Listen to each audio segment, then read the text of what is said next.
La discussion entre vous et moi est terminée. Donc vous ne débattez pas avec les personnes qui vous touchent au cœur. Non. Il y a 83% des Français qui ont dit dans un sondage récent qu'ils ne voteront jamais pour vous. Refusez le dialogue Madame, avec moi. il n'y a pas 83% des gens qui ont dit qu'ils ne voteraient pas pour moi. Vous êtes une menteuse. Voilà tout. D'accord. Il y a la proportion qu'il y a dans cette salle. Invitée sur le plateau de C'est à vous, Rachida Dati, mise en examen dans le cadre de l'affaire Renault pour corruption passive, a été interrogée sur des accusations récemment portées par le magazine Complément d'enquête. Déclaré au Parlement européen? Mais bien sûr, parce que vous déclarez vos intérêts financiers. Vous savez, M. Cohen, qu'il est interdit de donner ses clients. Selon ces dernières, Rachida Dati a perçu 299 000 € d'honoraires de GDF Suez quand elle était députée européenne, sans en déclarer la provenance au Parlement européen. Monsieur Patrick Cohen, est-ce que vous êtes dans le dossier? Non. Est-ce que vous êtes magistrat? Non. Et c'est pas à vous que je dois répondre si je dois répondre. La ministre de tutelle de l'audiovisuel public a de nouveau récusé ces faits et contre-attaqué en faisant référence à un article de Mediapart publié en février au sujet de tensions remontant à plusieurs années à France Inter et au management de Patrick Cohen quand il dirigeait la matinale. Monsieur Cohen, il y a une enquête Mediapart qui vous a mis en cause pour harcèlement, management toxique. Non, pas.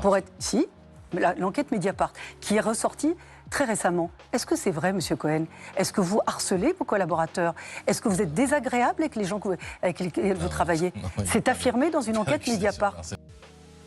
L'ancien président Nicolas Sarkozy a été exclu de la Légion d'honneur après sa condamnation, devenue définitive, à 1 an de prison ferme pour corruption dans l'affaire des écoutes, selon un arrêté publié dimanche 15 juin au Journal officiel. Le souhait de Nicolas Sarkozy, c'est que la vérité triomphe. L'ex-président, également exclu de l'Ordre national du mérite, devient ainsi le deuxième chef de l'État français privé de cette distinction après le maréchal Pétain, à qui la Légion d'honneur avait été retirée après sa condamnation en août 1945 pour haute trahison et intelligence avec l'ennemi. Est-ce qui est le plus dur, cette sanction supplémentaire ou de voir le nom de votre père associé à celui du maréchal Pétain, puisque Thierry... Il n'y a aucune difficulté, chère madame, à être le fils de mon père.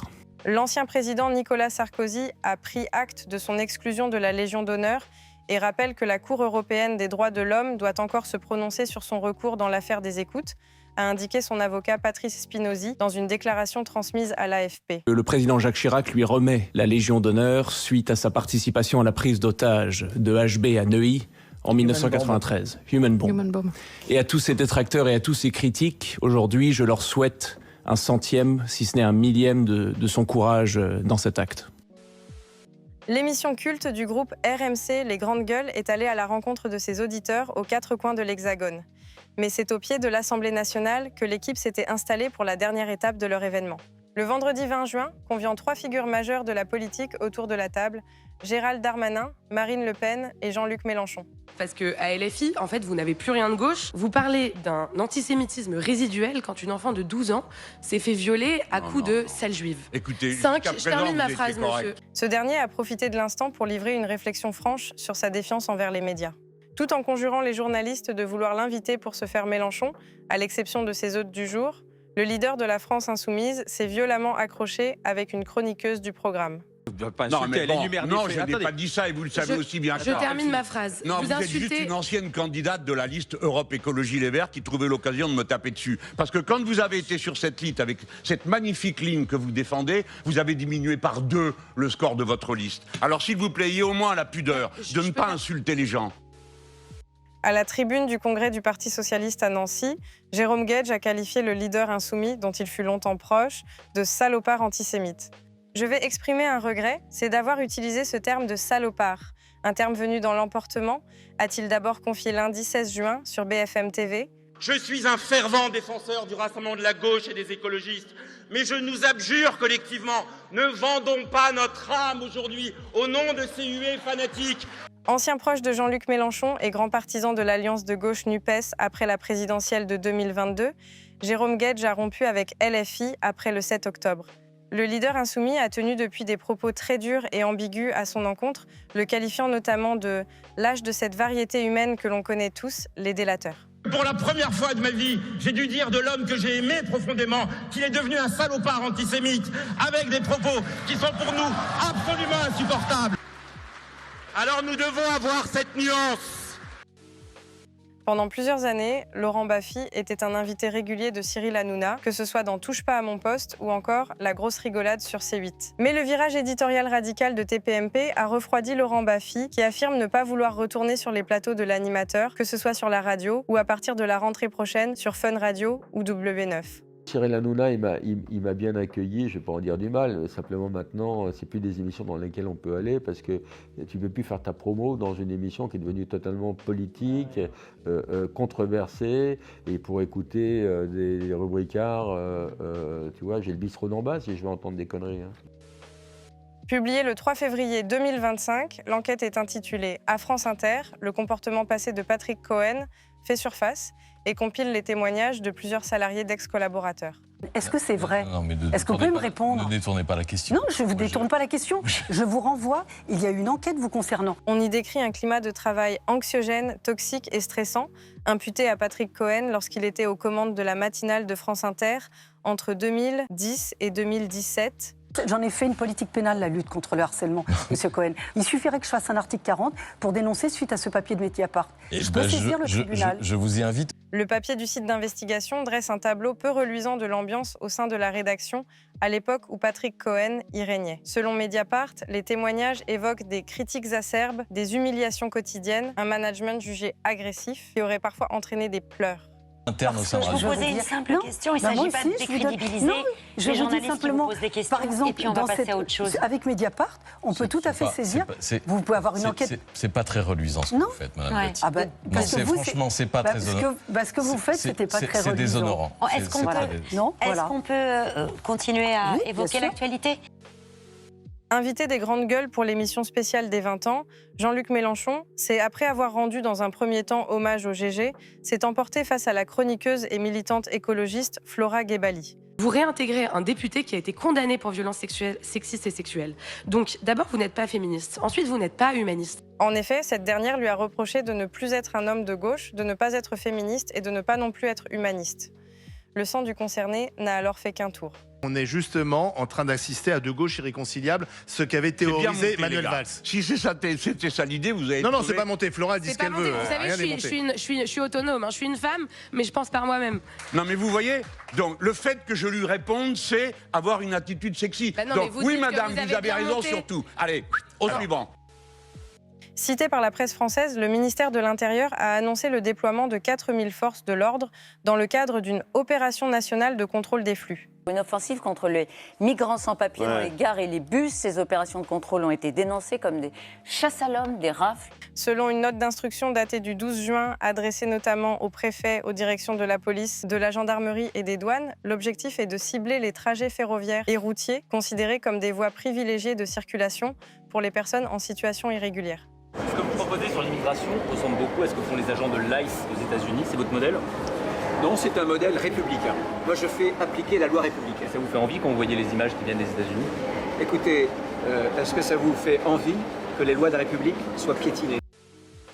Lancée en mars, cette nouvelle commission d'enquête sur TikTok se focalise sur les effets de l'application sur la santé mentale des mineurs. Les députés tenaient à auditionner un panel de stars en activité sur la plateforme pour mieux comprendre le fonctionnement de l'algorithme et les tendances parfois extrêmes qui en découlent. Qu'on aime les influenceurs, qu'on ne les aime pas, c'est que ce qui est fou, c'est qu'on voit quand même, c'est dingue comme ils sont dans un autre monde. Et eux, ils sont complètement déconnectés. Ça veut dire, et en plus, ils ne travaillent pas. C'est-à-dire que... Ils n'ont même pas des conseillers qui les briefent. Ils auraient pu aller travailler. Non, moi je l'ai vu quand j'ai passé ma commission.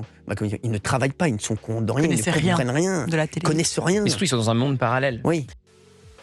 Les mises en cause personnelles à l'encontre des journalistes ne sont pas acceptables, a réagi France Télévisions auprès de l'agence France Presse, ajoutant « France Télévisions apporte tout son soutien aux équipes de C'est à vous et à l'ensemble de ces journalistes qui continueront à exercer sereinement leur métier en toute liberté. » Il y a une enquête Mediapart qui a été ouverte sur harcèlement. Non, elle n'a pas été ouverte. Personne n'a été ouvert. C'est pas une enquête qui a été ouverte. Si. De la même manière, on a dit qu'à C'est à vous que l'ambiance est épouvantable, que vous pleurez toute la journée et que tout le monde est mis en cause. Est-ce que c'est vrai? Ça m'intéresse, moi. Je veux savoir. Si vous nous posez la question. Eh ben, je vous pose la question. Est-ce que c'est vrai? Donc, est-ce que c'est vrai? Vous allez vous contenter de mon nom. Non, c'est faux. C'est l'un des événements télévisuels de l'été. Le 3 juillet prochain, Interville fera son grand retour après 12 ans d'absence. Pour cette nouvelle version du jeu culte, ce sont Nagui et Bruno Guillon qui seront aux manettes de la soirée. Du coup, je vous présente Topa. Exactement, créé par le papa de Titeuf. Zep, voilà, c'est lui qui a créé ce personnage. Et Topa, en fait, elle pèse 92 kilos. Pour cette version moderne d'Interville, exit les vachettes, icône du jeu depuis sa création en 1962. Ces dernières sont remplacées par Topa, mascotte créée par Zep, dessinateur de Titeuf. Une décision qui fait l'objet de nombreux débats. C'est une règle, c'est une loi. Pas d'animaux sur le plateau de télévision. La chaîne a dit pas question qu'il y ait de vachettes. Et ça m'arrange et je suis ravi.